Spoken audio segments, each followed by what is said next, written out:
a small.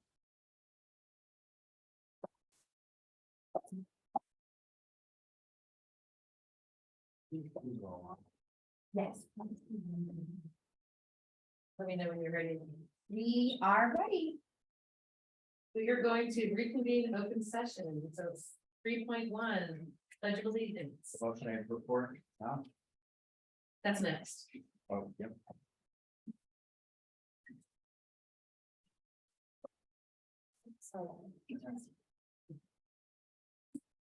Allegiance to the flag of the United States of America and to the republic for which it stands, one nation, indivisible, with liberty and justice.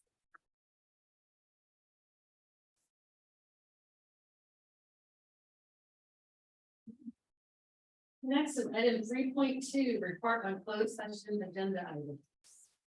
Okay, so we have been working on evaluation for Superintendent Gaviola for the last several meetings, and I just want to report that the board unanimously agrees that she had a satisfactory meeting.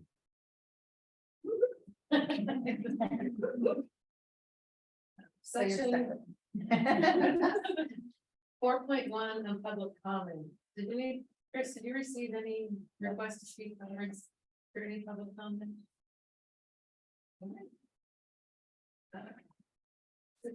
Now we're at you. No, section 5. That's just the very- Section 5 is approval of the minute.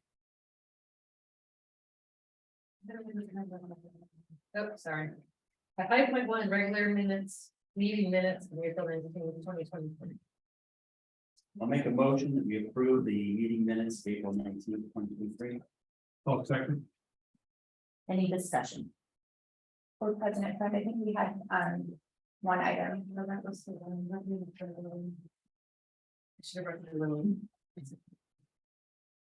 There was one, oh, it's on under 7.4, the LCAT survey results. There was about halfway down, it was talking about the paraeducators. Susan Burnell passed by not 100%, and Superintendent Gaviola responded that some paraeducators did not take the survey, but she's working to connect this group. That part's fine. The next sentence says their concerns are with discipline and they would like more staff development. So the way it's written, that there modifies paraeducators, and it was really the staff concerns. So instead of their concerns, should be staff concerns to make that more clear. So noted.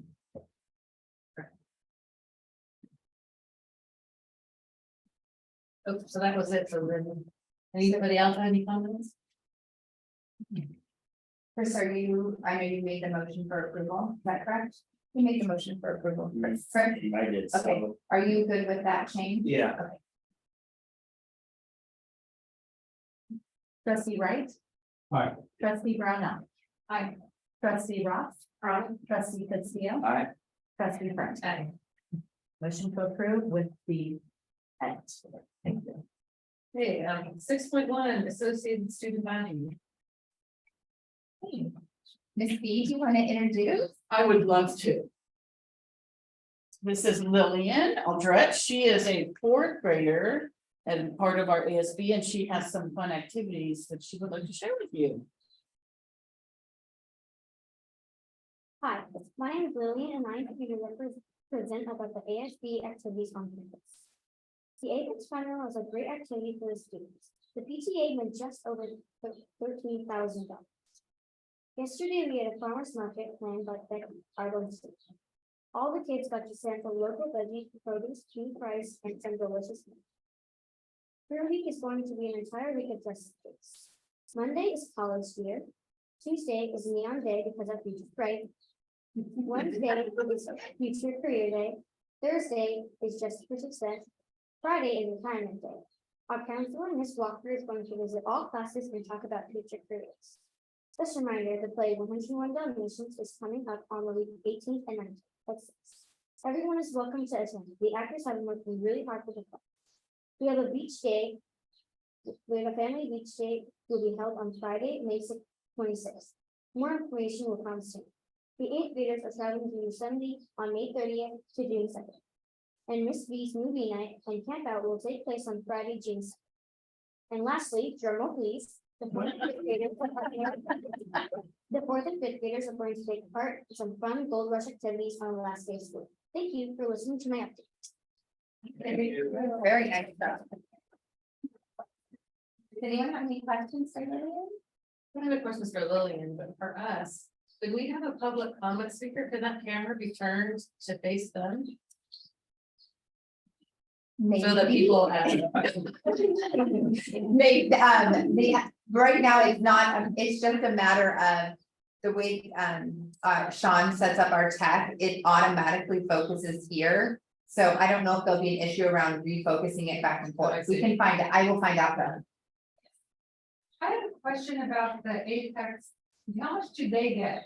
So the PTA gets 13,000, how much do the Apex get? They get 48%. Oh, so they get almost half. Mhm. Wow, okay. They also, They get a partially, lot of money. right, Yeah, so it's they, not really- they also donate to a fundraiser, here was another, food, They donate part of Good. their, a different organization. okay. And they do come like daily while they're here and they have a really good, like a really good message that they So- put into all the kids like carry, like it's very positive experience. Yeah. I couldn't remember about the money part of it. Yeah, I actually is, it's a slightly debated issue in our community. So what we'll do is prior to the commitment of doing Apex next year is bring it forward to the board. That way community members, in support as well as those who might have concerns could discuss their, ideas and concerns with the board before moving forward. Because we did have lots of celebrations around it, a lot of positivity and character counts, type, motivation. Wonderful day of running. It was awesome. Tons of parents participating, little siblings, our future Falcons participating, but there are concerns around the corporate fundraising side of it. That I think should be discussed publicly and then as a community, with PTA so that we can move forward with a decision. Because I think that will help solidify it, not all the, not everyone's gonna get their way in a discussion like that, but we can have the open dialogue and discussion and then, move forward. Oh, do you want to come up to the podium, honey? Do you have a comment? Oh, yeah, I was wanting to comment a bit about the Apex. I think it's a nice way to raise some money, but it also gives back to the community. I think it's a nice way too. I think that's a great comment. Thank you for that. All right, item 6.2, PTA. So the PTA did not meet this week. We were scheduled to meet yesterday, and unfortunately, some of our PTA members had fallen ill. One of the main reports was from the Apex fundraiser. And then I would like to say just their huge time commitment and resource commitment in honoring all of our staff this week, which has been so very special. You'll see on social media tomorrow, there's been some things already, but this wonderful Falcon flyer cart. So they go through and give goodies out to teachers. They took the list of teachers' favorite items, and that's what they stocked the cart with. They provided a wonderful breakfast on Monday to kick off the week. They have the flyer carts. Tomorrow they're providing tacos for lunch for the staff. The administration in the district provided lunch yesterday for the staff. But really making PTAs really put in a strong effort to make our entire staff feel very special this week.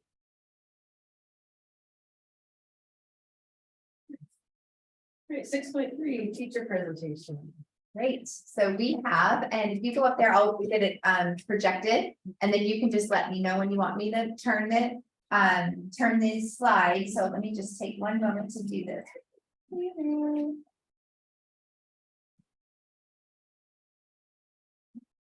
So I'm the Shirley or Shadi. I'm a fifth grade teacher. And this year for fifth grade, we've been working on state floats. So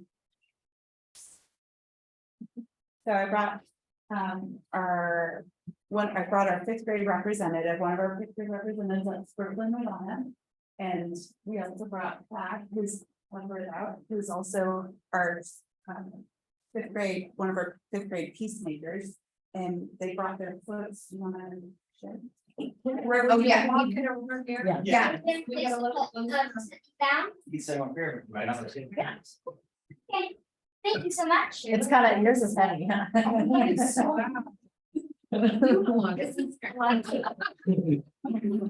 sorry. That's fabulous. You wanna come over and share a couple facts? You guys hold on one second, we're just gonna set this slideshow.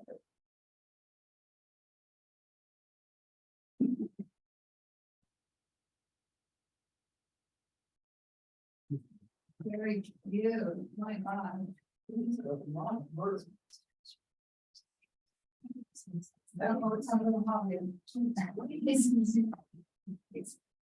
very clever. Okay, so remember the first Brooklyn? So that each of the fifth graders got to choose, had the opportunity to choose a state to research. And then with the information that they researched, they got to create a float. And one of the requirements was to have it on wheels or wheels on the side of some sort. And so this is Brooklyn's, we want to give a couple facts. Sure. Step up to the microphone. Yeah. You're not gonna hear the microphone, honey, but they'll hear it on the recording. Oklahoma state vegetable is a watermelon. And Oklahoma has over 200 man-made lakes. So for my state float project, I did. Next slide. Just a second. I wear lots of hats. Here we go. Right. So for my state float, I did Alaska and I made it double-sided. I did a few facts about it, such as the state bird, the willow ptarmigan, the state tree, and some of the other state stuff. And then I also included a few facts about the flag and like how it's blue and gold, which are the colors of the flag. And it has a North Star and a dipper on it, or the Big Dipper on it, which represents the Big Dipper represents strength. The North Star represents Alaska's future, and the blue field on the back represents Alaska's state flower. Forget-me-not. Yeah. Okay, next slide. So fifth grade had the opportunity to go to science camp at Camp Ocean Pines this year. And so it was beautiful weather, it was gorgeous. Next slide. We got to try lots of new fun things. Yeah. So we got to try campfire songs, and we got to make s'mores and do little campfire skits. And we also got to go on hikes, which was also really fun. One of the fun things that we tried was when we went on a hike by ourselves, and they put little cards that told us what to do. And it was kind of fun because in one, it was like, try eating a pine needle, because some types of pine needle are edible, and they put one right next to a pine tree. And I thought that was really fun. A lot of really fun things happen. Kind of like a scavenger hunt. Next slide. They also have the opportunity to do lots of hands-on learning. We got to pet snakes. We got to pet snakes and hold rabbits. The snakes there was a rosy boa, and there was also a king snake. Okay. And next slide. We also did squid dissection. Which of course was really fun, and I'd say another one of the fun new experiences. So we got to dissect the squid and see different parts of it, and also learn a bit more about squid's anatomy. Next slide. We also got to see a live owl. That was Earl the owl, and then they got to dissect the pellets. after we dissected the pellets, we also made art, like where we just put all the owl pellets like on a piece of paper, then taped them down. And we had to like put all like their traits and how they had to adapt to like where they live. So they took the parts, like the little bones, they gotta classify them first, and then they got to see what the owl had eaten. And then they also got to put it, create something with it, yeah, or make art with it. Next slide. This one was really fun, target sports. You can see me holding pole. But we got to do axe throwing, which was really fun, and learn how to throw an axe. And we also got to learn a bit more about archery and how to hold it and shoot a bow, which was, of course, really, really fun. And that was pretty much, that was our, this is our last day picture. And we had a lot of fun doing it. It was a great adventure for everybody. I just want to say thank you. Any questions? Any questions or comments? But I had a question. Is, it's a great, you know, setting stage for this, kind of a general fifth grade thing, isn't throughout the state? No, but it was mission. No, you did the mission. That's a mission. Fourth grade. Fourth grade is mission. Yeah. Can I say a bit about state floats It too? can be an active grade report, but yes, there is All right. state reported fifth grade. May I say a bit about state floats? I think that they're a really good idea because it teaches kids a bit more about studying, which we'll do a lot of in middle school. And it also introduces kids to bibliographies where they're gonna have to actually start citing their sources for their projects. That's great. Hey, will you guys stand, do you think you can have the board stand up and have the kiddos stand in front of the board for a picture? That would be great. Thank you so much. Yeah. Chocolate cake. Okay. So we have to be very careful with these boards, just turn it away from part and just stand next to her finding that. Okay. Oh, perfect. All right, 1, 2. And I got the floats in it. Okay, great. And then I'll be very small, of course. Oh, the shopping. Tell them about the shopping cart. What's the shopping cart? And the twist ties, I saw that on there. Oh, really? And she created a tornado. Is that state bird, what kind of bird? Thank you. Yeah, thank you. Thank you, Shadia. Excellent job. And one more question, how did you build the wall? My grandma's family lives in a. Very good. Good job. Thanks, friends. Thank you for presenting. Okay, 7.1, board member reports. I know. I'm so glad you're having to call the children and not me. I'll go ahead and start. Because I left early last month, I watched the April board meeting. And there are, one of the suggestions I had was about public comment speakers being seen, we can work on that. I know at the CCAC meeting, they have like this little, looks like an R2D2, and it just goes "Brr," and it turns, so I don't know, so moving forward. Somebody watching it on Zoom, it would be nice to see who's speaking. I agree. Can you hear us okay? I could hear you guys up here okay, but the people that were public comments sounded like they were underwater. You could still hear it, but it was not as well as these, so I did mention that to kind of my friend for today. I went to the CPAC meeting in person, Jen was on Zoom, they're doing hybrid for a while, some people really like it. The one thing to note from that meeting is Greg Betancourt, he gave Jen just high accolades and just saying, you know, you're doing such a great job and we appreciate that. And he also likes the community updates that are coming out. And several people there mentioned that. Looking forward to seeing 1001 Dalmatians next week, or 101, sorry. So So I noticed on my email that I did register for CSBA's May budget revision. That's a webinar next Friday. It was supposed to be 3:30, but it's 4:30, so I'm going to attend that. And last but not least, for teacher appreciation, I made the really neat block bookmarks for all the staff. and stuff. And I brought those up for Jen to give out. Mondays, I was just. That is all. So that's my report. I went to open house. I don't know if you had a chance to go.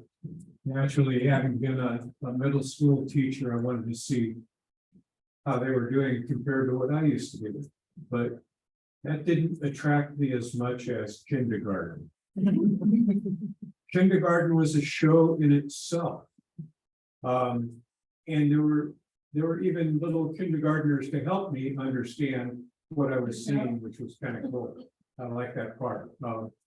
That could have been a second open house. If you didn't get a chance to go. Shame on you. It was fun. No question about it. Yeah, it's really great. Actually, parents come back who have middle schoolers and do the kinder tour again because they love it so much. Yeah. They do such a good job. So I met with Jen, we went over a couple of board policies, should I bring that up now or that later on in the meeting? Yep, the last item, we'll do it in future agenda planning. Okay, yeah, so we went over, a couple of the board bylaws, I guess that's up, there are new laws now, so. We've updated those, we went over those, so we're continuing on with our. Just going through and updating board policy. Very fast. So I went to the safety, meeting on April 26th, and, there has been some approval for ergonomic furniture for the staff room, but Jen is wanting to find, other funds to, for that, so that I think that's something that we'll be talking in the future about, as well as the new, what is it? The bed for. Oh, yes. The cot. Yeah, there's a very large pot that the nurse has requested for the nursing area. As we look at where transitional kinder needs to be placed, right now it's in a shared room. Which has caused, I mean, both teachers have been wonderful about sharing the room, but it creates some challenges. So we didn't want the cot purchased as the nurses area may shift. And then we want one that's gonna be appropriately fit to that area. And the staff lounge, we've requested funds through CEF as well as PTA. Although ergonomically correct furniture is wonderful to sit in 8 hours a day, because we want to prevent injury for employees. The staff lounge area, we're looking at a more relaxed vibe that the staff feels appreciated and it feels a little bit more homey.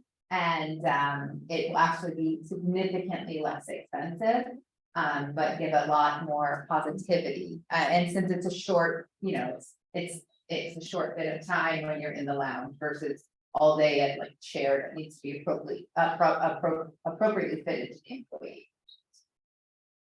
We also discussed the new safety flip chart that's on either side of the doors in classrooms, the exiting doors. We have one over there by the. I don't know which door that one is, but I was looking through it, it's great, it tells you exactly what to do in an emergency, step 1, step 2, step 3, so anyone who's in a panic. Can follow these steps and knows exactly what to do. And they're also been designed so as needs change, you can just change out the parts easily. It's not like you have to get a whole new book. And then there was also some discussion about the playground equipment, as I'm sure most of us know, playground equipment is. I don't know how long it's been here. It's been here since I moved to town over 20 years ago. And so I think that's something that we will be discussing Mhm. More than In June, actually. So when we bring the budget, we are looking at availability of funds for replacement. For both the kinder as well as the lower field. Play structures, and I use that term loosely for the lower field one. And so, we're looking at that process, but we're really looking at the availability of certain funds. We have. A chunk of monies, that our consultants looking at if we can, if we're able to use that for that type of purchase. Great, and apparently there's also been some purchases of desks at Rise and Fall, and that's, I think they were purchased at Costco, so they were very affordable, and the teachers would have them or just for. They will. That's pretty much it. Great. And Chris, you're coming next week for speech competition or contest, right? That's right. Yeah. Talk about what's going to do. Okay. Yeah, well, and as part of that, I'm also in Rotary and I work with the Interact Club at Morro Bay High School. Cayugas Rotary sponsored 2 students to go to RIDA, which is a 3-day leadership program sponsored by Rotary. And so that happened last month. We had 2 Morro Bay, Rotary had 2 and Los Osos had 2 from Morro Bay High School. And last minute, I was getting calls to drive and then somebody else did, so it worked out. They went and had a great time. And I'm gonna try to get the 2 students to come to one of our Rotary meetings to talk about that. And then the speech contest for next week. This is very cool. Yeah. And isn't did that you guys great? go, do you guys go take the time to, you know, like, Practice it out? Yep. yeah, In fact, Liz is our lead for that. I will say that that was generated, Liz and I both are, I'm highly critical of, emergency drills that aren't done correctly. Good. And so then that, we had something similar in a district I was at in the valley, actually. So we did some research and we found a company in San Ynez. Because it gives, you know, helpful reminders of what to do, including CPR, the AED machine. There's all clear, graphics for signals to others, and it just really kind of reminds people of the different status of drill, especially if there was a crisis and they were heightened in their stress levels. And then also substitutes, so they're always located there, and then in the directions of that is in every sub-plan now, the teachers are adding a little line that says, in case of emergency, please see the directions, you know, to the left or the right of the entry door. yeah, I just remember the kid we used to have that, it was the, I guess it was earthquakes, we used to have to practice Yep. getting under the deck, and I don't know what the kids do. I mean, do they do tsunami or like, what are the main? The main drills that we do now, yes, earthquake still in California is required. In fact, there is in October a great shakeout, where the whole state of California works on that drill. We also do a shelter in place for activity outside of the school. So in case there's something outside of our fences that's creating a disturbance, that we can still keep teaching in our classrooms, but we don't want kids out on the playground. Because if there's a possibility of harm, and then there's a full lockdown now, which is done, with active shooter drills. Because of the necessity to do that, unfortunately. So those are some of the key ones, and then of course, fire drills, which have significantly changed over the years. So fire drills are no longer done with you hear the bell, you leave. Fire drills are done with you hear the bell, and as the adult in the room, you look, listen, smell, and try to assess if there's a fire or fake drill. That's for safety reasons because of how perpetrators on campuses have used fire alarms to get people out of their classrooms. Really kind of disgusting, yet a need to practice. So Liz has a schedule of drills throughout. We How often? Once a month. Oh, once We a month. alternate each month. Wow, that's really good. Just that desensitizing is what's so key when you're literally escalated in emergency. So if you're desensitized monthly, it'll help the teachers and people in charge be more in control. That's great. Super. Right, so I guess 7.2 superintendent's report. so Liz, you have your phone on you?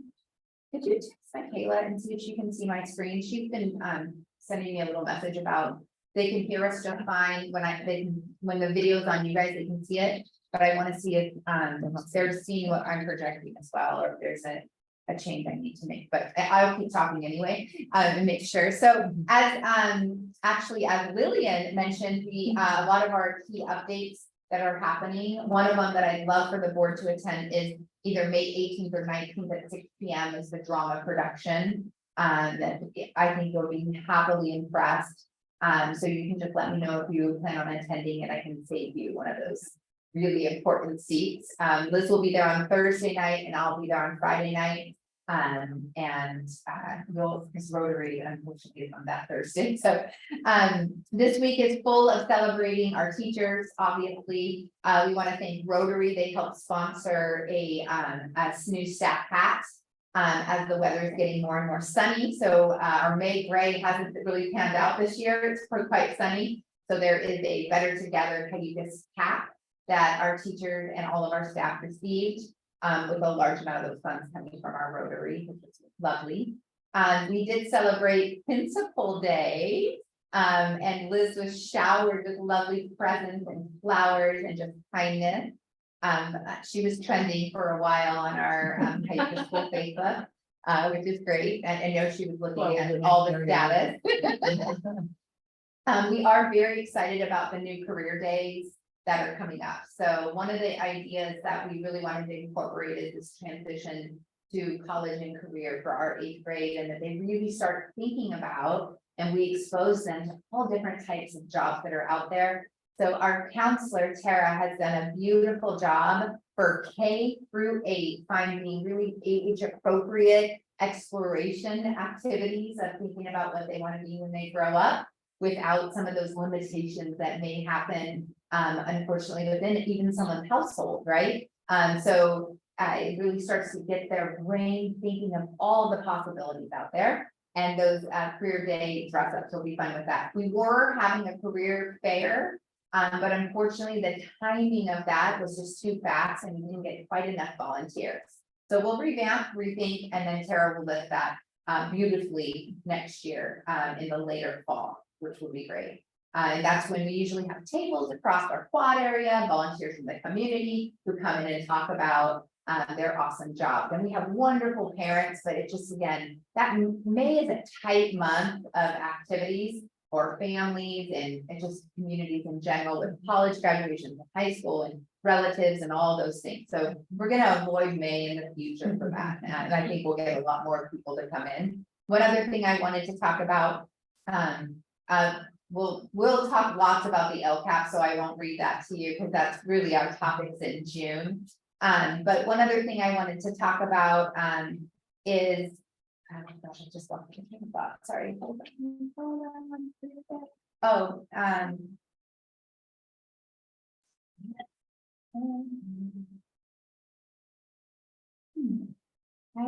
You know what? I'm just gonna pass on it. I think there's enough items because I'm not sure where we were gonna go with that. I think I got distracted by the lovely children in the pictures. So other than that, we've been working hard to help support the staff. We have less than 20 days of school left, which is sort of remarkable. But it's been a great year and our state testing is almost done. And we are moving towards all of the fun activities and field trips. And that is it. Okay, item 7.3, board strategic goals and building. Great, so what you see on the agenda is that we have, so one of the areas that we talked about back in January, and it seems so far, it seems like a long time ago, was we talked about study sessions, and we had our first study session and it was all focused on student achievement. And then our next study session was really going to be focused on board goals and the current goals that the board had. So the agenda item that you'll see in front of you, and I'll pull it up behind me in just a moment. What I did is I looked at currently what the board has adopted as their statements and kind of their vision. And I embedded those in this handout with our current LCAP goals and actions that we do within the district. Because I don't want the board's initiatives to be sitting out separately. And then there were two areas, and I'll call special attention to that. that we didn't really have a lot of actions related to that listed within the LCAP because they were budget and facilities. That then I looked at creating a superintendent goal and focus on.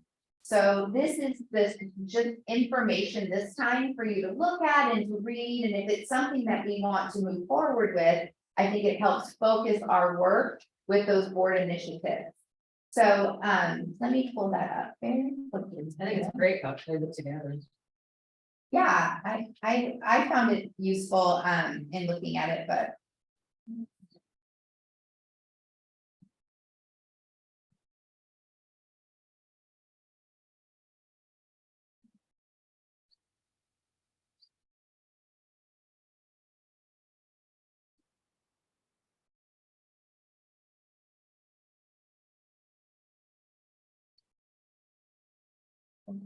And I'll just share this, and hopefully our friends at home are able to see it. So on this, and this is previous to this board being elected. I believe it was not our previous superintendent, the one before, that created these statements, and then annually the board has looked at them and said, yeah, this is still our focus area, we're gonna continue working on it. The board's statement is to provide an environment that promotes strength and support for students' academic, social, and emotional well-being. And in that area, so that's the first little statement they have. So that was created, we think with Anne. And, yeah, that's what I'm hearing. This is one of, there's like 5 key areas, so that's one of them. So that one actually aligns perfectly with our first LCAP goal that we look at, which is student success, looking at minimizing an achievement gap for our unduplicated students, while still maintaining, of course, academic excellence. And then the actions under that are our current actions that we have that support looking at promoting strength and support for students' academic and social and emotional well-being. One area that you'll notice is the last bullet I have there, which is expand enrichment opportunities for gifted and talented students. So as this year has gone forward, it's one of those areas that we don't really emphasize in our smaller school. We have a lot of very, very smart and talented students, and in a larger elementary setting, you would see some what's called engaged or gifted and talented offerings for those children to extend their learning opportunities. Again, that helps them transition to honors classes or AP classes in high school. And we always want to have our kids have the same type of opportunities that a larger school would have. And we know it can't be exactly the same, but look at those opportunities. In our county, we have countywide elementary and middle school gate opportunities. Some of those things include things like, and you guys, I think previously had done Battle of the Books. Have we done that here or just in St. Roseboro? Yeah, so like Battle of the Books is one of those, and they have larger competitions where there's a large book of reading, and then they have some questions around it, and it's kind of like this fun activity, especially if you're a reader.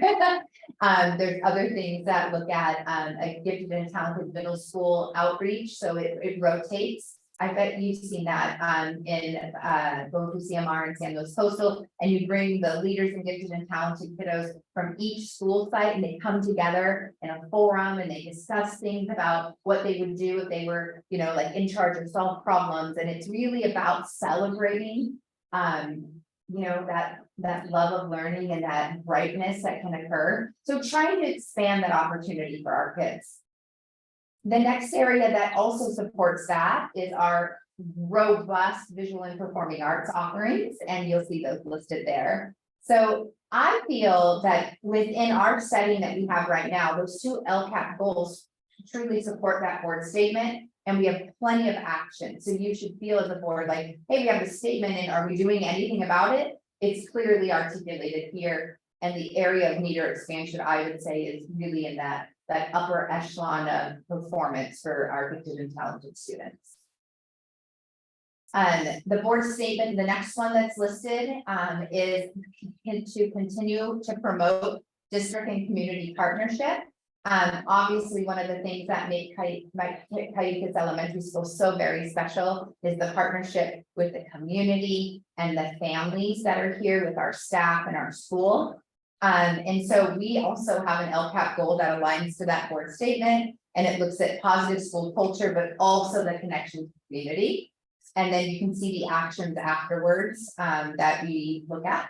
I do, Liz and I have some work to do this summer, and we really want to articulate an expanded parent involvement. So here's the thing, we have amazing people who do awesome things for our school in both our PTA and our community service groups. But the general population of parents trust and support our work here, but we want to engage them a bit more. So like, for example, in the LCAP survey, we saw that we had, what was it, like 27% of parents that responded, and it was a higher percentage that we had before, but still, that's only 27%. So we want to look at sort of a parent pact so that they know exactly the type of opportunities they can participate in and have some flexibility with that, evening opportunities versus just morning, during the day, volunteer in the classroom opportunities for people who work, who don't have flexibility within their job. So one of the things we want to craft is that parent partnership sort of pact that we go over in the beginning of the year that says we really want you to be our partner, and here's how we want you to do this and the commitments we want you to make. So it lays it out so they're aware that those are our expectations. Because parent partnership is absolutely key in student success. And I think you guys see that not only in academics, but in behavior, as well as social and emotional stability. And then the other goal, I think, that really supports the continued partnership with the community that the board has as a statement is our college and career and community goal. So our implementation of our students really expanding their transition to high school activities, our mock interviews, and having college and career fairs, and really that connection for kids to think of that next great thing they're going to do with their lives. So we've done a lot of work in that this year that we didn't have previous. You'll see that one-on-one high school transition meetings with every single 8th grade parent, expanded parent training in middle school. And then we want to expand the career day activities and lessons with the community partners. And we have just a couple more. We have another board statement that says trustees engage annually to ensure well-maintained facilities for students and maintain oversight of the district's budget with a focus on compliance and long-term planning. So those two are not things that directly tie to the LCAP goals.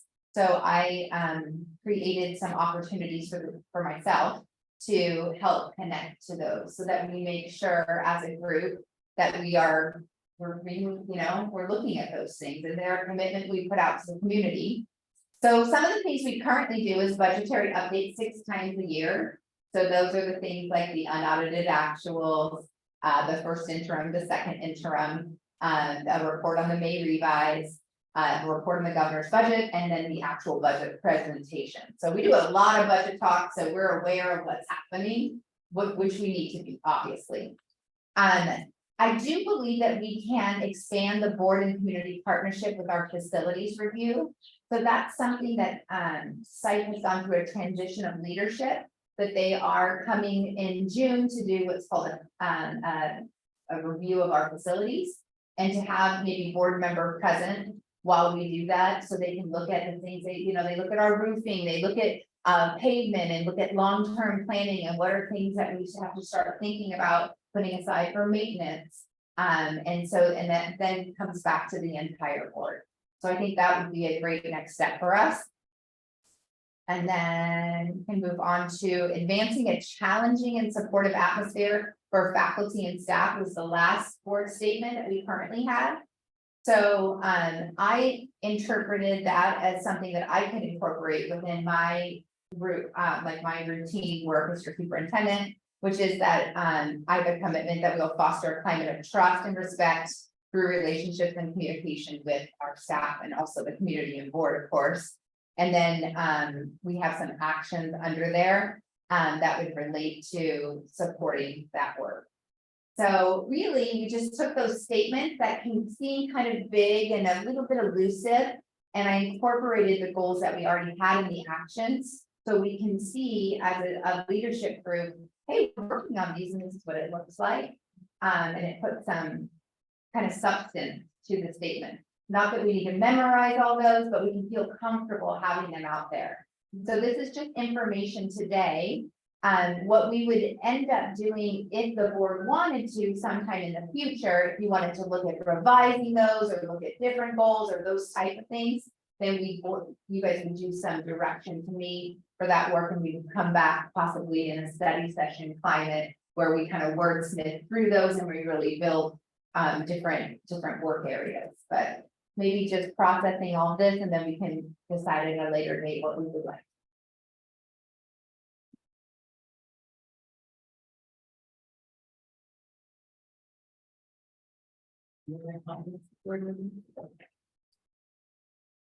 That was great. Yeah. I really, Yeah, very- very straightforward.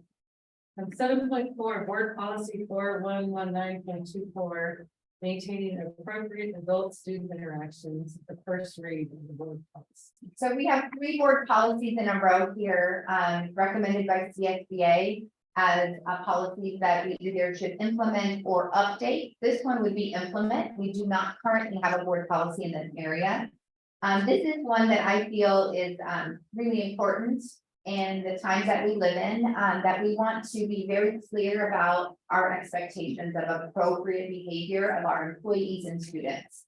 And we just had, 2 weeks ago, a situation in our county where there was a questionable interaction between an adult and a middle school student. So we just want to have clear expectations, and having board policy does that very thing.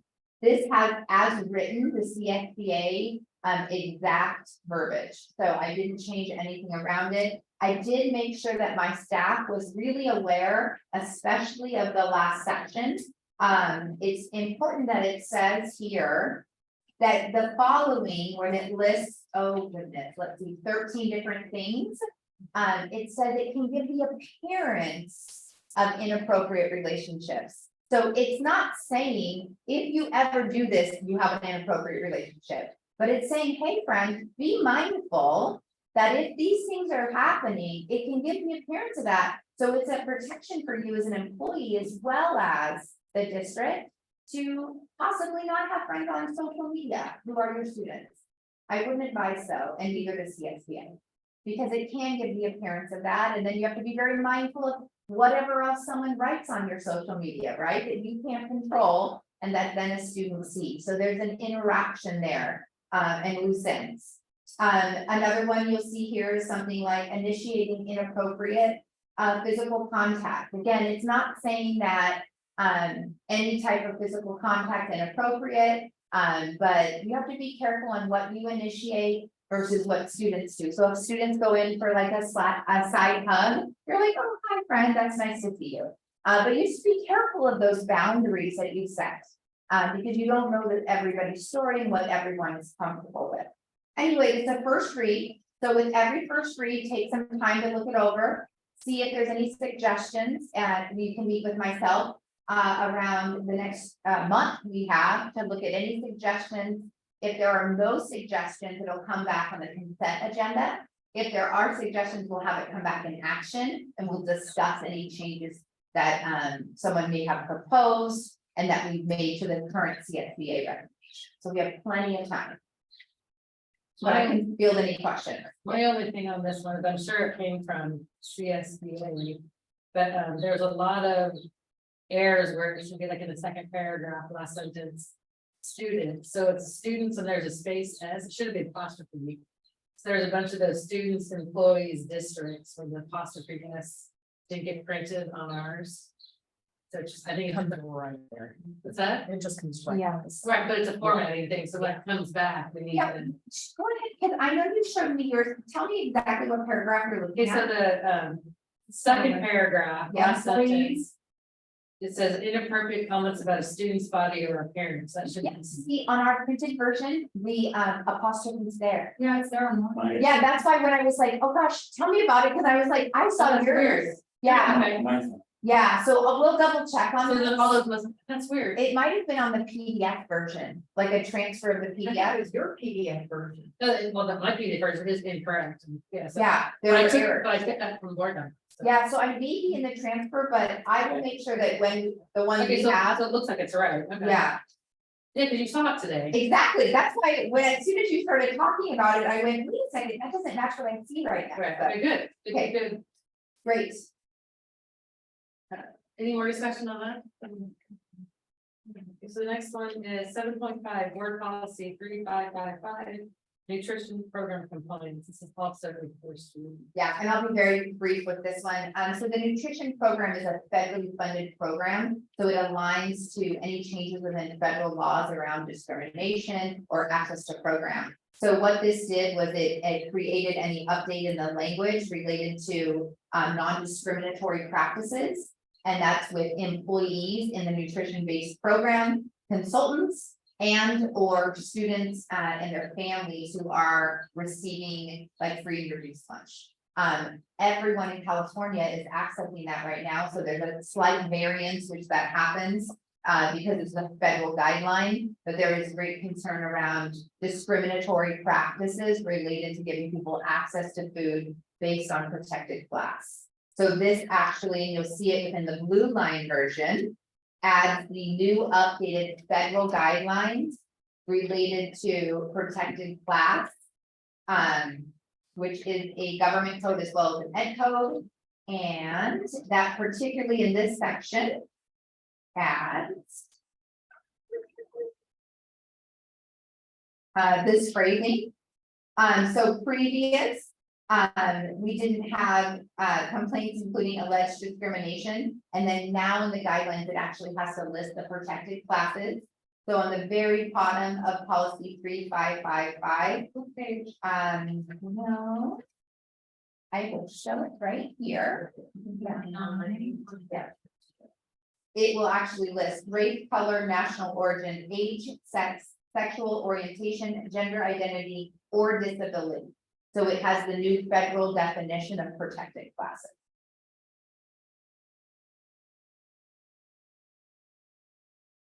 What, so you're not gonna be, that be based on your race, and what, I don't get the. You can't discriminate. That it's saying you can't discriminate within your application of federal aid in food programs based on those areas. And you can't deny food or anything else based on those.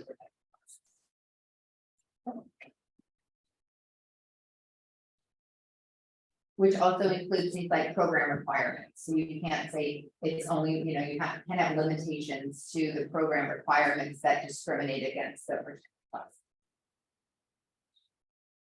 All right. Section or item 7.6, board policy 4030, non-discrimination. So this is also looking at an update within state Senate Bill 523, which passed in 2022. And it looks at particularly related to employment not being discriminatory based on reproductive health decisions. So it just means that while someone's employed for the job or being employed by a public entity, you can't discriminate on someone's choices around what they decide to do with their reproductive decisions. So it adds that area because it aligns now to the state law that was passed in 2022, which goes into effect. Was it January or July 1? Once either January or July 1. What law? It's and it's listed in the description, but it's Senate Bill 523. I get lost in all the details. I know, and again, So just right here in the actual agenda. Oh, okay. And again, we're not passing these right now. It gives you a full month to look into them. And we can answer any questions, and if I can't find the answer or I don't know it right away, I'll research that. And then it will come back for actual approval, so it gives you plenty of time, and that's why we'll have that time to process, because they are kind of thick. 7.7, developer fees and process. Great, so we talked about future agenda planning at the last board meeting. And in this area, one of them was around, oh wait, did we skip enrollment? Or is mine out of order? You say seven. That's later. Developer fee. Mine's out of order. Okay, developer fees. So in this item, what we did is we looked at, so again, this is not for approval, it's for information. So, it is a normal process to do what's called a developer fee justification study. And we have not had one here in goodness, at least 3 years. A justification study looks at, well, it's kind of self-explanatory with the name, but it also looks at the district's ability to raise your developer fees to the state maximum. We are not at the state maximum. If there's reason to do that, and the board has every right to do that, it looks at the growth of the area. It analyzes the fees that are coming in, gives you kind of that fuller picture. So what I did was, from the comments of the board, I looked at some common firms that do justification studies and developer fees in our area and all the way to Sacramento, really. And there's really like 3 to 5 major firms that do that. So what I'd like to do is move forward with looking at the firms doing a justification study for us. And then in the description, you're going to see the scope of the work of that firm, which I will eventually hire. And they would look at the typical developer fee study, which is the historical, like, how are our developer fees coming in? Are we looking at any changes within that? A justification report. And then it will also look at the analysis of the discontinuance of developer fees.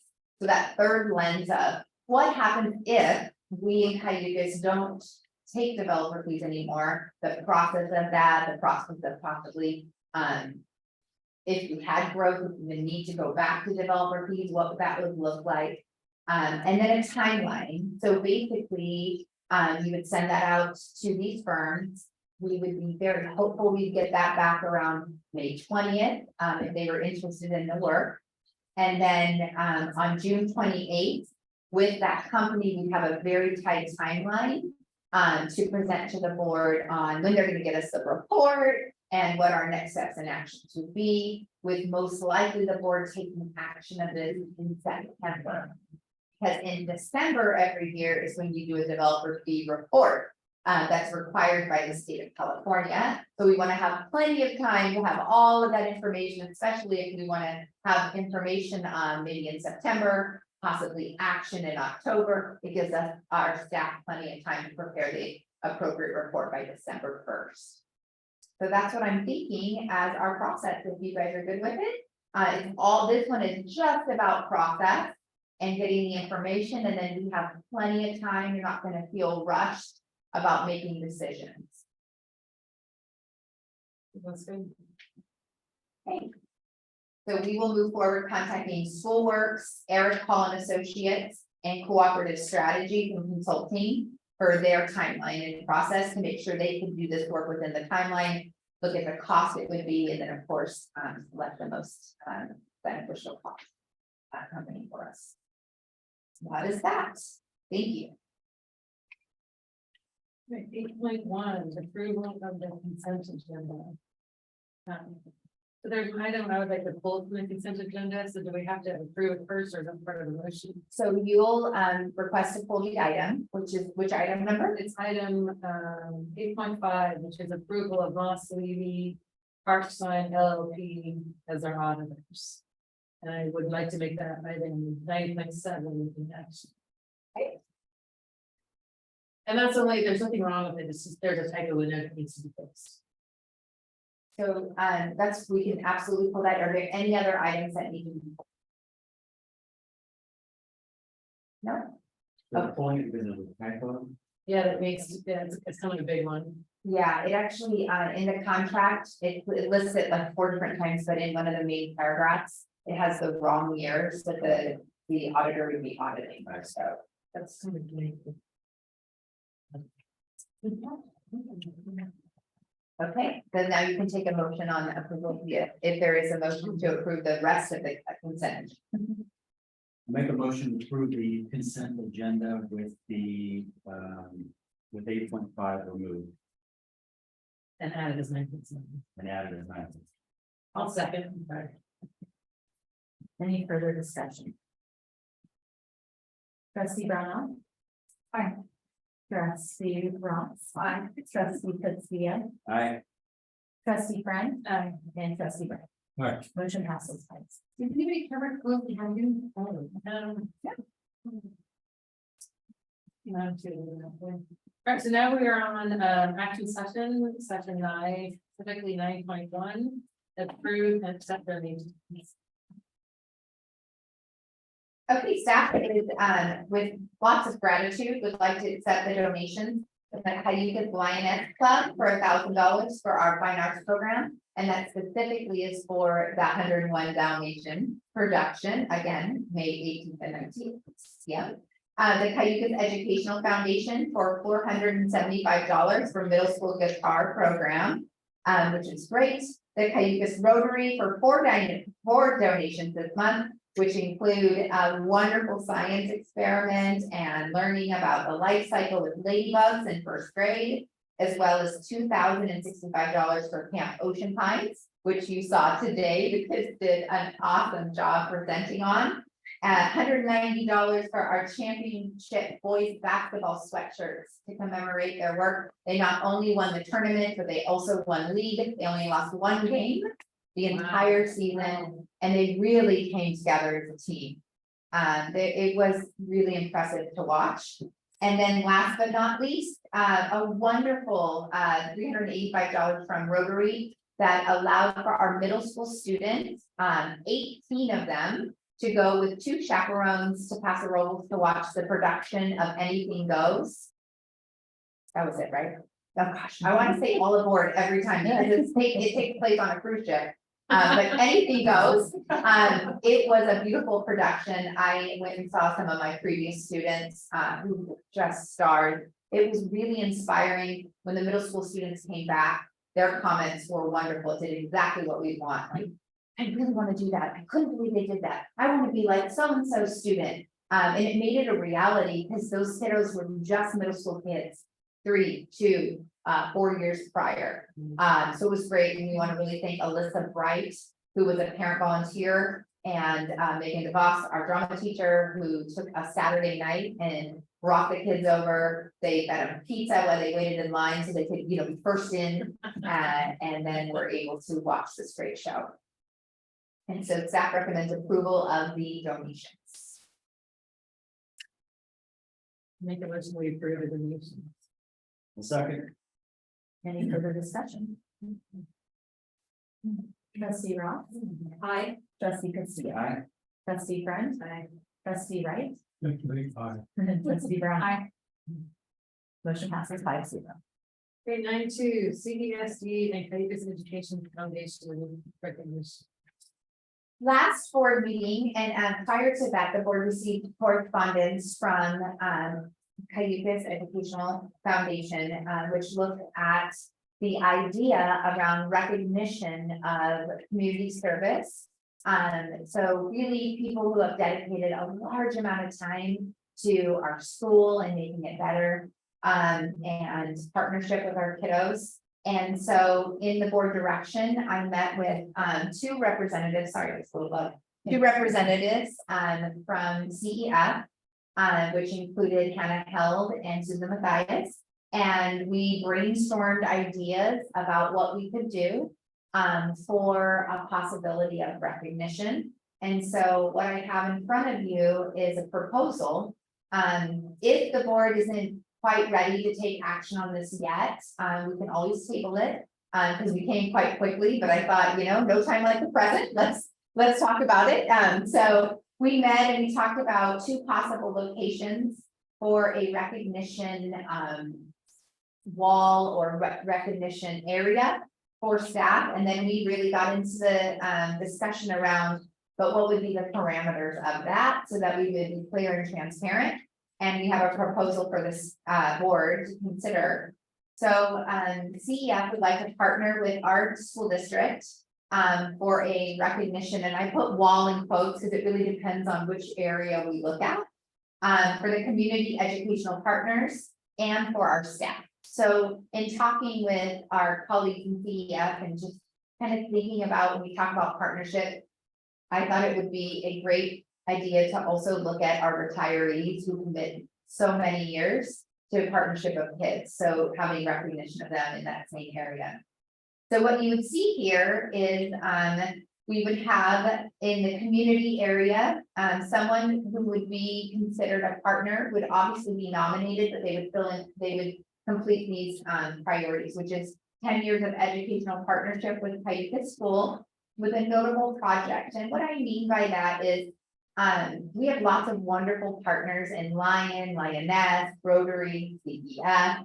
But solely being a member of that is probably not enough, because it's wonderful you're a member of Rotary for 20 years, right? And Rotary does support our school, so I don't want to be offensive to anybody. But what we're talking about is special people who then carve out that time to say, but my focus is how do I connect and help and support kids or staff at that school.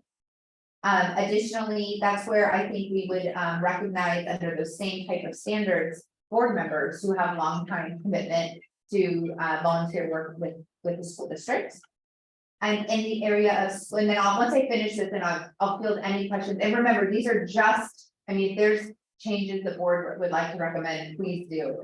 It will not hurt my feelings in any way.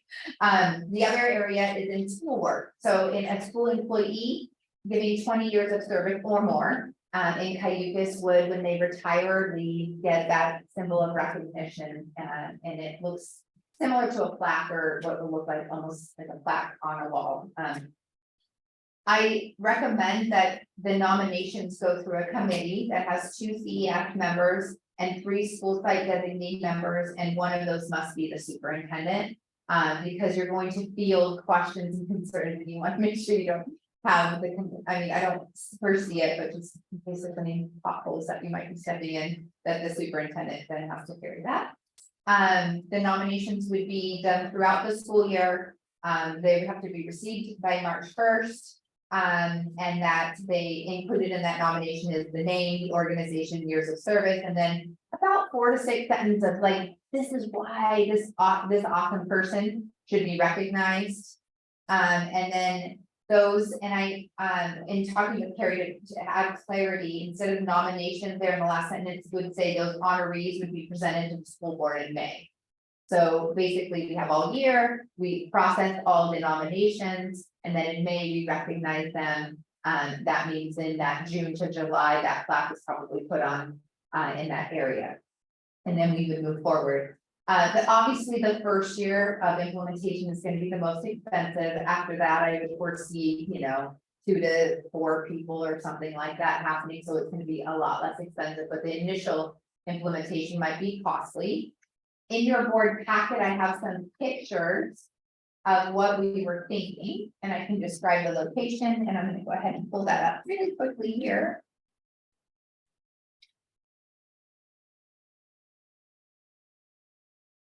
And then it will project behind me.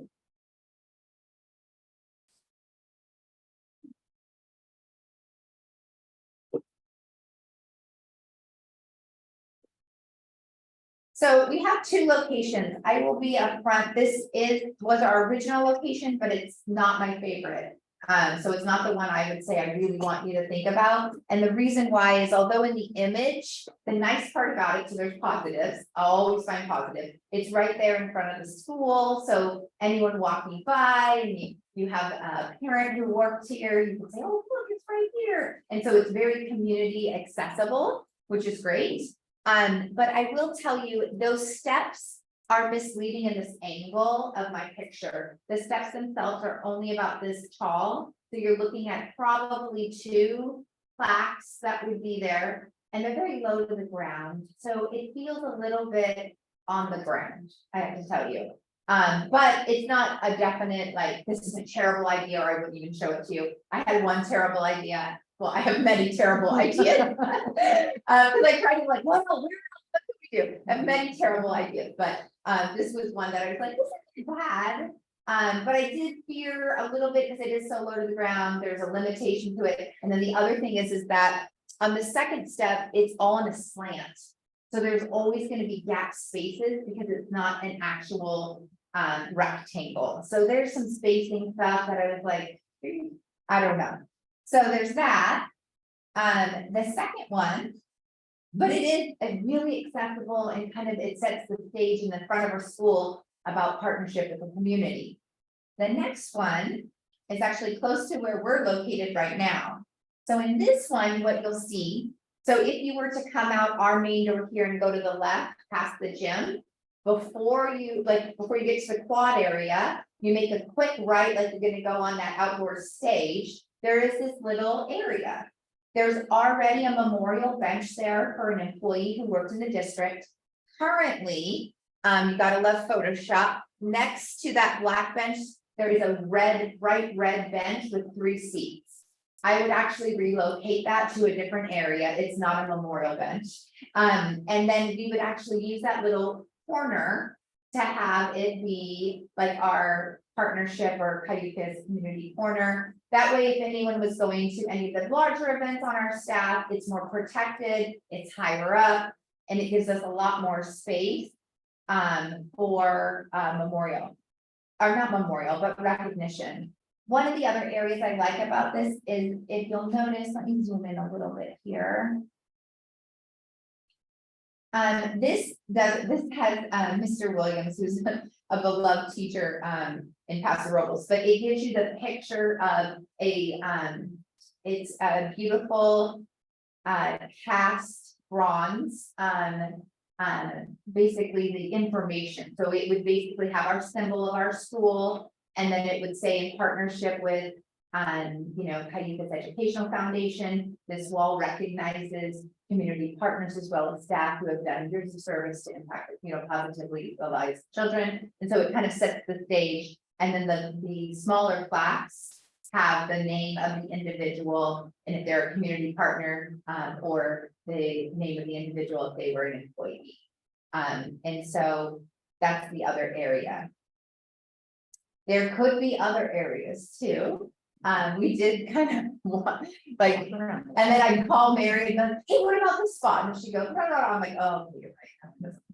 Because we're trying to think outside of the box, like, what are we missing? What aren't we seeing? The downside of this is that it is on campus, so it has a little bit more restricted view. So on a weekend, or if a family wanted to come see, grandma's on this wall, they would have less access, obviously, to that than if it was in the front.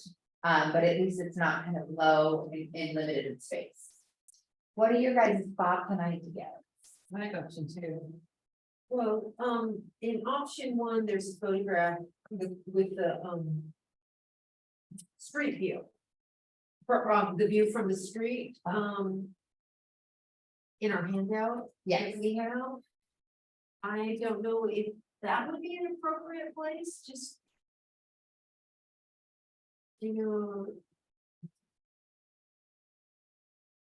So, oh, you mean because you don't think it's appropriate to have that plaque there? Well, no, I'm wondering if we would want to have the plaques. So that was one of our options. So I'm just wondering why we, Okay, yes, okay, that's so funny. We did have, it's like, there's a secret microphone in the office. So, there was an option 3. And I went back and forth about it. So option 3, which is Gretchen is referencing. In option 3, there are 4 of these half walls that go right here in front of the school. And so in option 3, this guy's a little bit big in this picture, so I apologize. It would be smaller than that. In option 3, we actually took these littler plaques. And so we had a bigger one here, and then we put them around this on the front side of it. The reason why I personally didn't like that, but it's absolutely at the board's discretion with the facilities, is then when I think it was Liz and I, when we were trying to stand out front and kind of visualize it, it felt really busy. And we have this beautiful historic building, and then all those little plaques, it felt kind of busy on them. And it took away from the frame of the front of the school. So that's kind of why we were kind of shied away from that piece of it. But we can absolutely look at what a rendition of that could be. Cause this would eventually be all these smaller black little plaques here. I just don't like the option one on these steps, because when I was walking out. Yesterday or whatever day that was, when I was after looking at it, you really have to bend down and see them. So if these people have been 10 and 20 years, they're getting up there. You know, and if they want to bend down and see it, there's no way you could put 3 of them. Right, unless they're tiny. You know, so I just, even though it's more accessible, I think bending down to actually. Well, I have a question, how many plaques are you talking? Yeah. So are you saying 20 years of teacher service? Everything? 20 How- bucks, yeah. How far back do you go in time? I don't have an answer to that yet. I guess one of the things You that dig up a lot of people. Yeah, you could, yeah. one of the things that I'd be concerned about is who are the plaques for? If the students are gonna be involved in knowing who these people were, and what their contribution was. Then inside the, you know, the school is fine, but if you're more or less involving the community with these, not memorials, but recognitions. Right. Then somewhere outside of the boundaries of the school probably would be a better thing. Who do you want people, what people do you want to see this, and how are they going to understand it? I think. I think the answer is both, because I do think kiddos can learn a lot from knowing that like they're part of a community that is dedicated to their success. So having them understand that, and this is, I think a symbol of that. Look at, you know, the teachers who have worked here, who dedicated their lives to this school, the community partners. So I do think it's important for kids to understand that. But yeah, there is the limitation of access when it's on the campus. The only other benefit of the limitation of access on campus, though, is the likelihood of vandalization and damage is smaller. The other concern around the steps was our skateboarders on the weekends. They tend to skate on those steps, and so like having that ledge there and the possibility of that was brought forward from one of our teachers around, you know, those things are gonna kick off in some way because of it not being protected. It might be fun. Yeah, I'm not saying I would. right. Thinking from, you know, as a parent. Yeah. In defense of skateboarders, however, So, I think the answer is twofold. The beauty of the Cayucas community is that people who are recognized in this. Actually come back and attend our events. So it's not that, I mean, they attend Peace Day, they attend drama events, they attend open house at times. So it's not like they don't have access to it. But it really is about that celebration of the work and partnership. Yeah. I like the idea, but I kind of also, I agree with your comment about up front, that might be too, because even maybe around the corner is nicer. I'm just wondering the parameters of how many you put. I mean, not this unlimited amount, but it's. Is it all teachers with 20 years of service? How many years did you get? Maybe they're 20 out of thing. I don't know if there's that many. Oh, Minnesota. Well, Yeah, so I'm saying, how far back? Is it? yeah. But I don't know, it still goes back, what is it? Almost 100 years. I don't know if there are that many that work here back. I don't know, the research. I mean, it'd be nice, but I'm not saying. But also that's says- like that, it's just, that's far back. in time. But one of the things that's also on here too is the annual cost will not exceed 2,500 per agency. So if there was an unheard of amount, it's like, okay, this year we Slowly can do. tackle the staff We can do ones. this many this year, and we can do this many next year. And there might be some years where there aren't any. Right, Yeah, I'm not opposed, but I'm just trying to wrap. No, but it's a good how many- question. I can tell you right now in our current staff, there's one. there's only one person of our 36 people who have been here for 20+ years. There's one out here. too. Oh, no, two, there's two. David Derry, probably. Well, no, that's that now. Okay, so it's, I mean, that's a lot of, because a lot of times people move school districts. But. Yeah, I hear that part of it. So it is an action item, so we either need to vote it or table it, or. I think we should table it. I think we should table it before we, I'd like to take a look. I'd like to look around. I'd like to look. I'm not opposed to it, I just. No, I'm not opposed to it at all. I'm ready to go. So you have to make a motion to table it, and then you need at least 3 votes to table. So if anyone wants to make a motion. to I'll table. make a motion to table it. I'll second. Any further discussion? Trustee Castillo, I, trustee Friend, Aye. trustee Wright. Aye. Right. We'll table it and to the next board of meeting. Want to do it right. I agree. So they, Chris, the names have to, they have to be nominated too. So some of not just everybody. Right. Right, they have to be nominated. Maybe put some parameters around how many. Well, we kind of do that with the money side of it, but yeah, we can have like For the a, plaque spots. the smaller plaques, about $100 each. The larger plaque is 2,000. For the bronze. Past bronze. Because that's actually gonna weather best in our climate. Yeah. And even when it kind of tarnishes a little bit, it's still beautiful. There's like a lacquered paint. I learned all about this on my field trip to the plaque place. Cause I was like, ask me questions, no. But in the markings of Morro Bay City, when they've done theirs, and then the new ones at Morro Bay High School, they've used that too. Because even if it does the exposed bronze, when it tarnishes a little bit, it's still a very pretty patina. Right. Yeah, And so the upfront cost is more because you The get a big bigger one. plaque The and big then, one. and then it's. yep, the big one's 2,000. But that's the one that kind of sets the stage of what it is.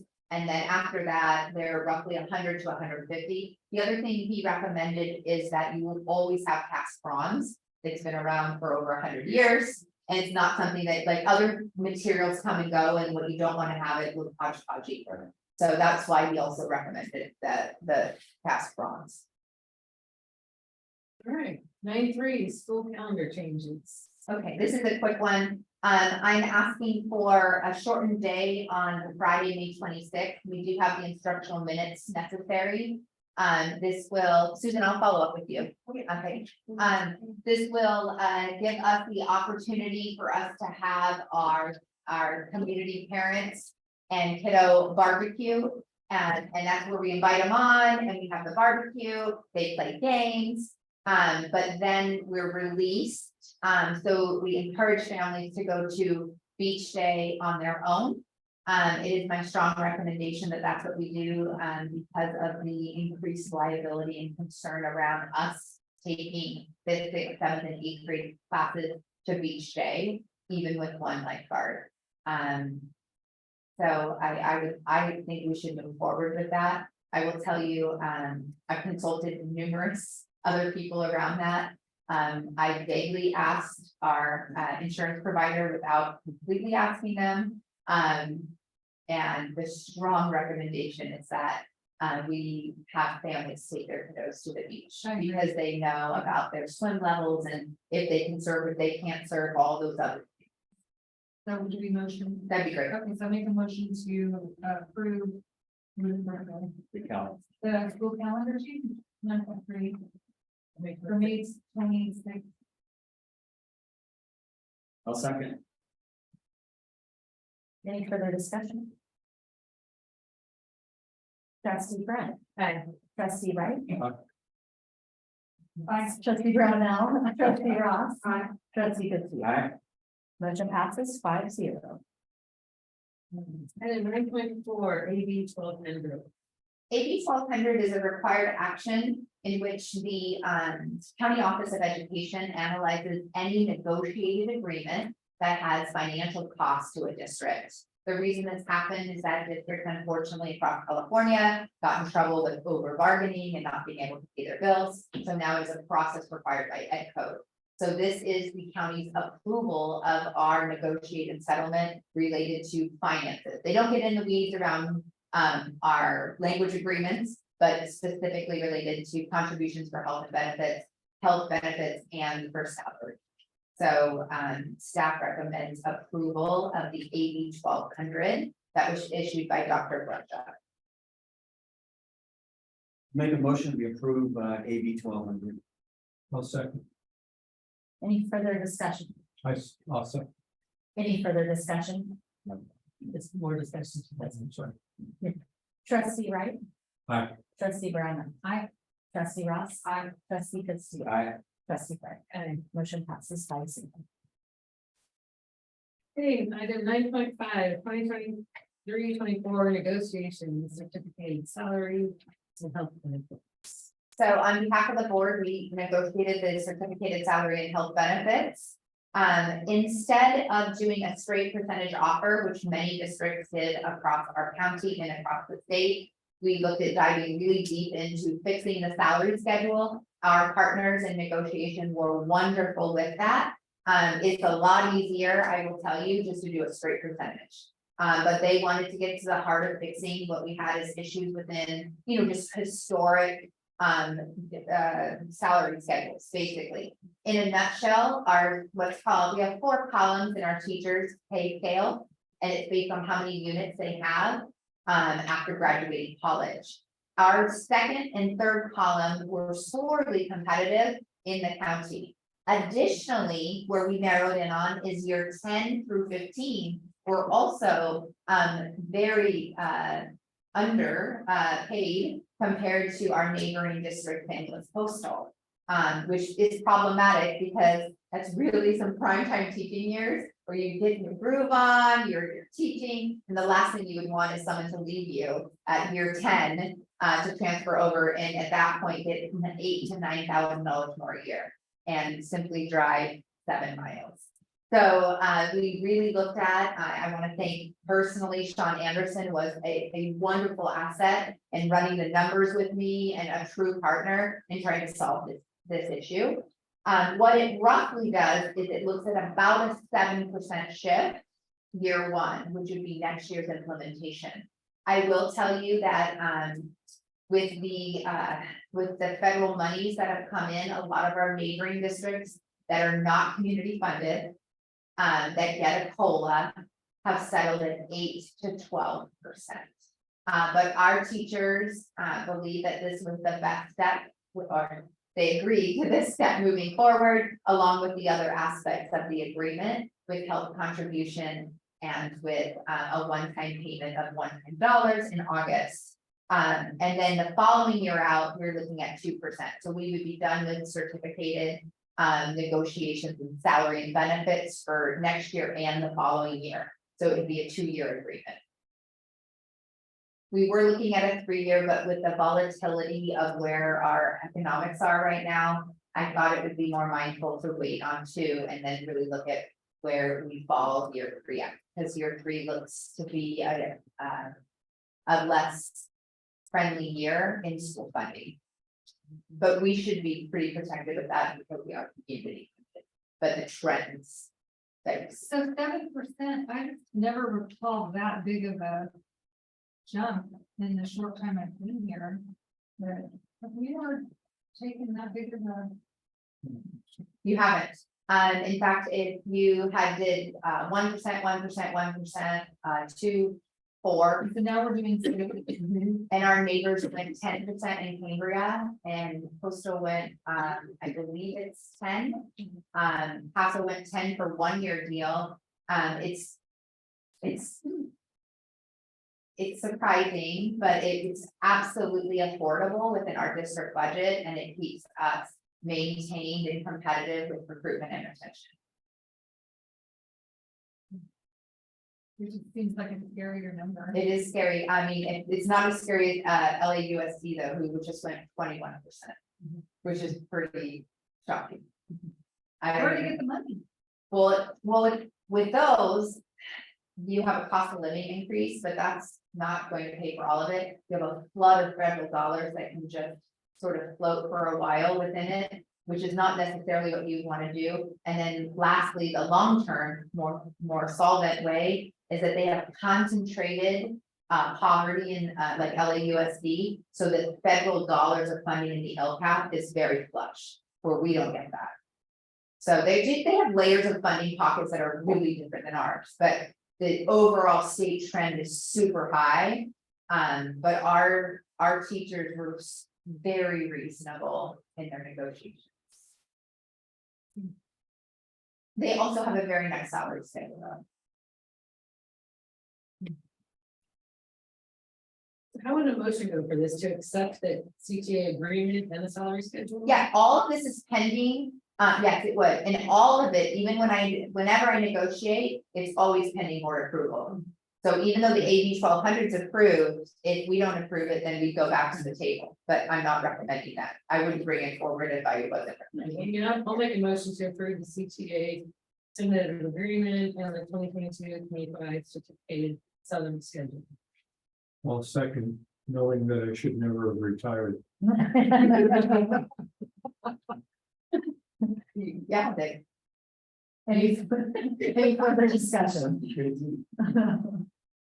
No, we're close. Trustee Brownell. Hi.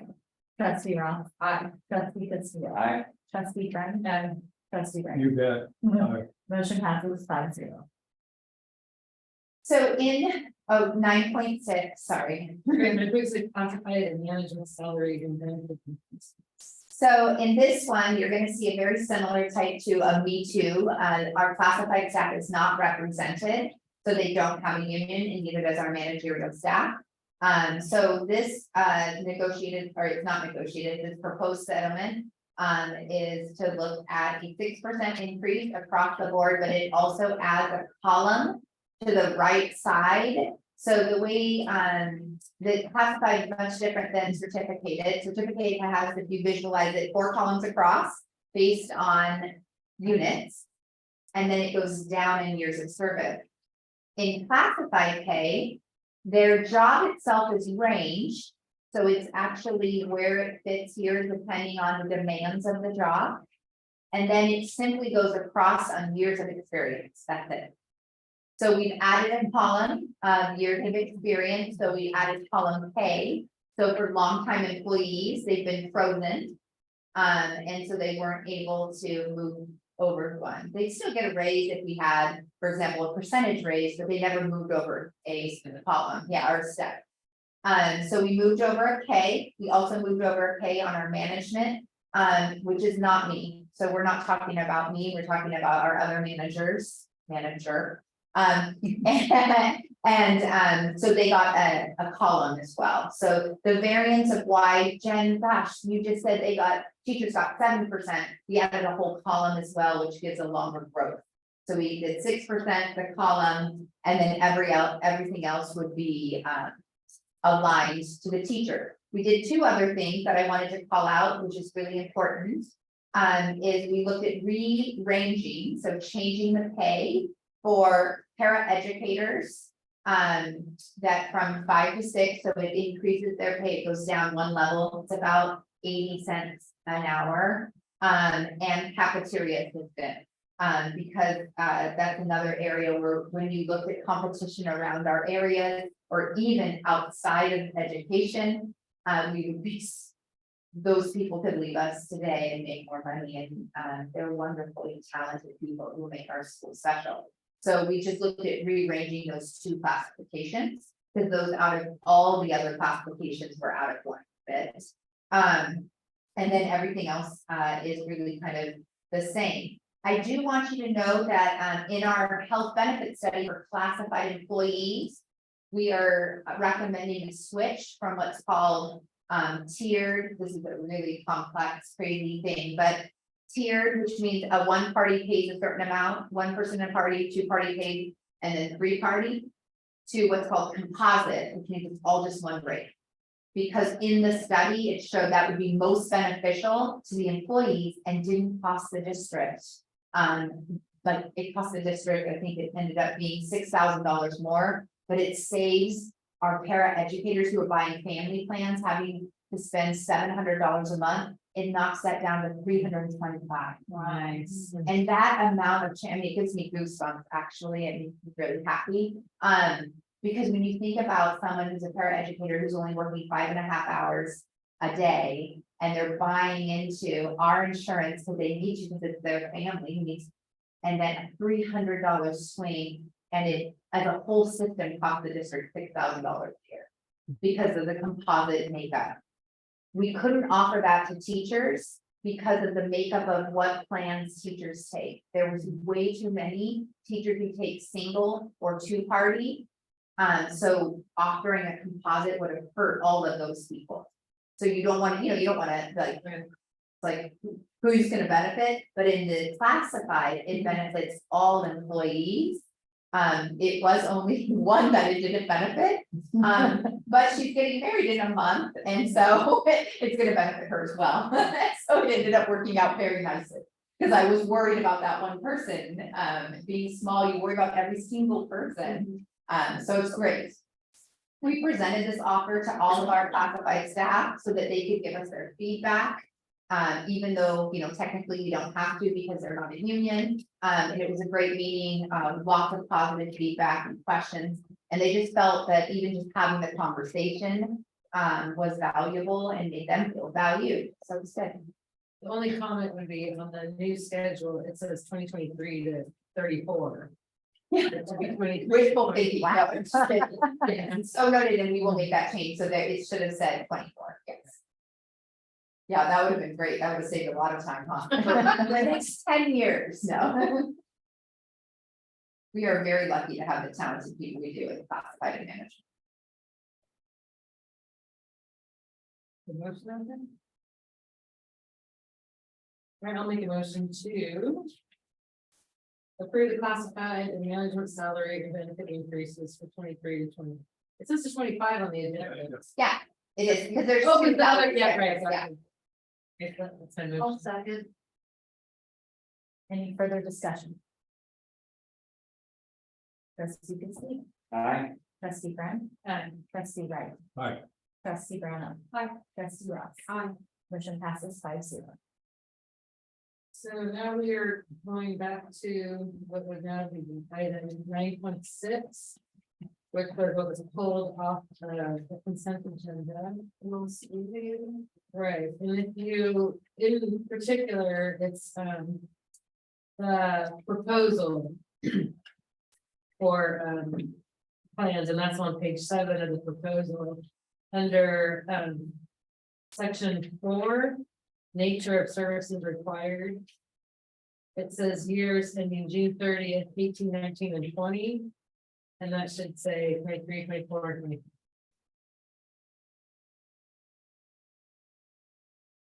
So noted. Since we're on this item, I do want to say that we did send this out to 4 different companies for auditing firms. Only one accepted.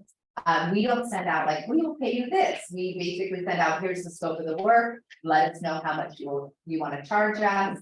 And this is just because we are quite small geographically, a little bit isolated. So they have to weigh, is it worth sending someone over, to Cayucas? Do we have business in the area already? And so this was the one we received. It's similar cost to what we paid this year. We paid just under 7,300. So you're seeing that slight bit of like inflation type costs. I believe next year 7,900, and you see that slight increase along the way. So staff does recommend approval with the amendments that President Friend has. I move that we accept the proposal as amended. For Moss Weedy Arts and LLP. Here, otherwise. I'll second. Any further discussion? Trustee Friend. Aye. Trustee Wright. Aye. Trustee Brownell. Aye. Trustee Ross. Aye. Trustee Christie. Aye. Motion passes 5. Section 10, review of action items, asking and calendar. So any future agenda items I think we had one that you had talked about, right, Susan? Just what, the two of us meeting with you? No, your board policy. Oh, Bylaw, yeah. The bylaw. so we just had, well, it was basically just that, we just have the two new laws, one is around,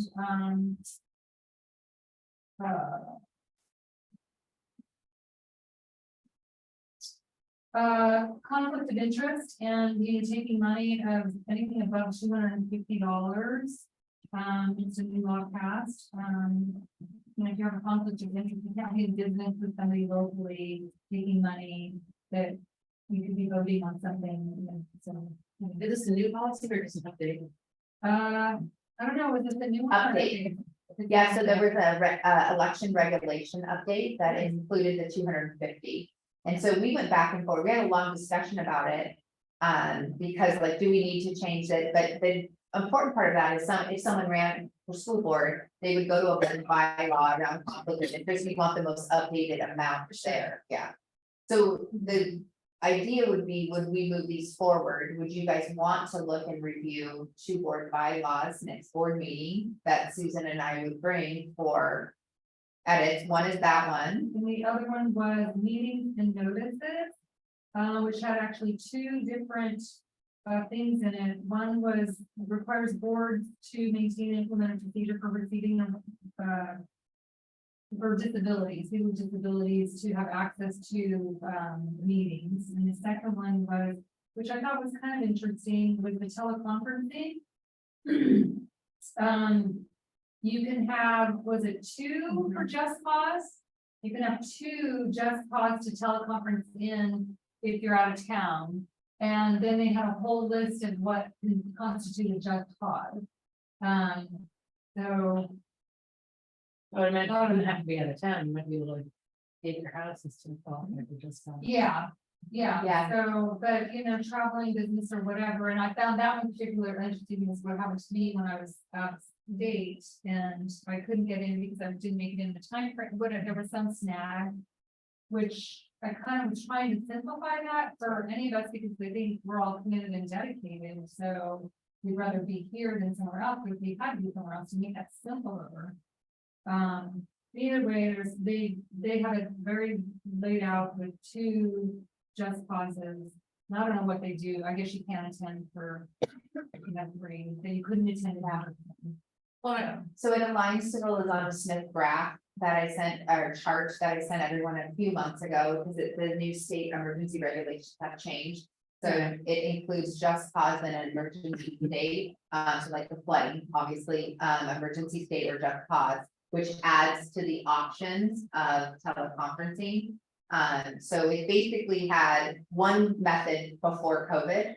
And then when COVID happened, it was like, okay, if anyone can just get in, let's have a meeting, right? And so it was very loose. And then now it kind of tightened it back in. And so it's state regulation now that says, hey, it's all the teleconferencing before, which was tight, but we're giving these 2 types of exceptions. And here's the definition of We them. should discuss that. well, and then there is another, we did discuss that in San Luis Coastal, there is a board member that has been approved somehow, some way of teleconferencing in more than twice because due to medical, so I think there is some way, if you had to be away around maybe the Just Cause, which is medical, I don't think was medical on it. Yeah, it was there, but I think there must be a process of accommodating certain medical conditions. If we need to go down that road, we could have to consult legal with it. If, you know, hopefully that will never happen. Right. But yeah, But so for the Just Cause, if I remember correctly, do you have to post an agenda? it's on there. So these are things we can kind of dig into with it, if you guys would like those board bylaws to come. Well, do you want to look through that? Because I can come to you. If you want to look. No, through wait for the packet, or just text me the number of it. I'll look at that. Well, I only have it in paper. Well, they're going to it's right then. I want to take your only copy. So also consider table. Carry Fund, that'll come up next time. Is that what you guys would like it next time? Oh, good Give you point. enough time? Yes, please. And just maybe, we all take a look around and everything. I just kind of want to look in one direction. I trust you. I like option two, so I will trust you if you want to. Option two is around the corner. Yeah, I'm not walking around a whole lot. Oh, yeah, yeah. Yeah, I think next time I just like to take a look and see. Absolutely. Not this parameter around maybe and every year. You can easily put those type of, Yeah. no, It's like certain, grass, it doesn't get green. I would love. But I think also the first year is gonna be more just because you're just getting started, but then you'll keep it on. Yeah. Any other items to bring? And so we're in May, so we have 2 board meetings in June. It's required because we bring the budget twice. Which includes the LCAP both times, as well as the budget.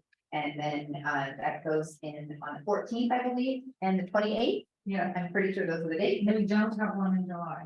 and we do not have them. I already know about it. Then we'll make sure to really get Yeah. good things in that. Pass budget. along. Have a long one. And we'll bring back the class on the 20th. No, I'm not. Yeah, so actually, yeah, it's 2 weeks and or it's almost a month still, because it's the 14th, yeah, so it's still a month away, so that's great. All right, so well, lots of budget talk on the next 2 meetings for sure. Fun stuff. All right, I guess we are adjourned.